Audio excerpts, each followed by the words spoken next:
Hey there, it's Joe from Oops All Games here, and this week has brought some interesting news to the game industry. New game announcements, studio acquisitions, and even a birthday is on the dock, so let's dive right in. First up, a price cut has been announced by Sony for the PlayStation VR 2. This accessory originally retailed for $550, costing more than the PlayStation 5 system itself. But because of that, it didn't really get the sales Sony had expected, and in turn, game support just wasn't there. But now, or should I say starting March 24th, you'll be able to get this accessory at $400 at retailers. This comes more than 2 years after the headset's release, which garnered excitement from VR and PlayStation enthusiasts, but it didn't do much for anyone else. But with a price cut this big, Sony is hoping more players will want to dig further into the PlayStation ecosystem and give VR a try. Next up, Rockstar Games have made a new acquisition to a longtime partner studio. Video Games Deluxe, which was responsible for the LA Noire remaster and fixing the Grand Theft Auto Trilogy Definitive Edition, has officially been purchased by the gaming giant. This does come at a great time for Rockstar, as their highly anticipated title Grand Theft Auto 6 is currently slated to release this fall, so they'll need all hands on deck for that. Video Games Deluxe is also getting rebranded to Rockstar Australia, cementing them as a true partner to the company. What has been one of the industry's worst kept secrets this year is officially real. The Tony Hawk's Pro Skater series is making another return this year with Tony Hawk's Pro Skater 3 and 4, a collection of 2 classic entries in the series similar to 2020's Pro Skater 1 and 2 release. This one takes things further with new and classic parks, skaters, music, and pretty much everything. The next entry in the Pro Skater series is set to release July 11th, however you can play the game 3 days early if you pre-order the Digital Deluxe Edition. This version contains a whole slew of extra exclusive content, including getting to play as the Doomslayer. The game will also be available day one to Xbox Game Pass subscribers.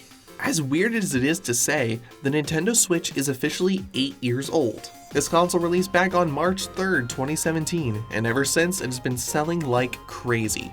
It's easily become the most successful Nintendo system and has recently become the 3rd best-selling system of all time. And games like Super Mario Odyssey, The Legend of Zelda Breath of the Wild, Pokemon Scarlet and Violet, Animal Crossing New Horizons, and Mario Kart 8 Deluxe helped sell the system for consumers. Oops All Games will be diving deeper into the life of the Nintendo Switch, talking about the first-party hits and everything surrounding the system later this month, so be sure to stay tuned for that. And while we're talking about Nintendo Switch, we are officially less than a month away from the highly anticipated Nintendo Switch 2 Direct.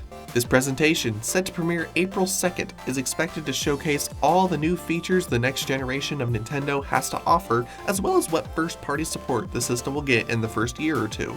Oops All Games will be covering this presentation in its entirety, posting our live reactions and recapping everything we see, so there's yet another thing to stay tuned for. Now let's get a quick peek at some of the things releasing this week across the industry. Power Wash Simulator fans are in for a treat, as new downloadable content is now available on all consoles themed around the Wallace & Gromit franchise. Also available now is 2 Point Museum from 2 Point Studios and Sega. Now the typical 2 Point gameplay can be spotted in new wacky places across a museum. This game will be available on PS5, Xbox Series X and S, and PC. But the big one this week has got to be Split Fiction, the newest title from Hazelight Studios. The team behind A Way Out and It Takes Two are back once again with another co-op story-driven adventure through sci-fi and fantasy worlds. Split Fiction releases this Friday for PS5, Xbox Series X and S, and PC. And that leads to our Oops All Games question of the week. We want to know, with the Nintendo Switch turning 8 years old this week, what have been your favorite Switch memories? Is there a specific game that got you to buy the system, or were you there at launch? Head on over to the comments section and let us know your thoughts.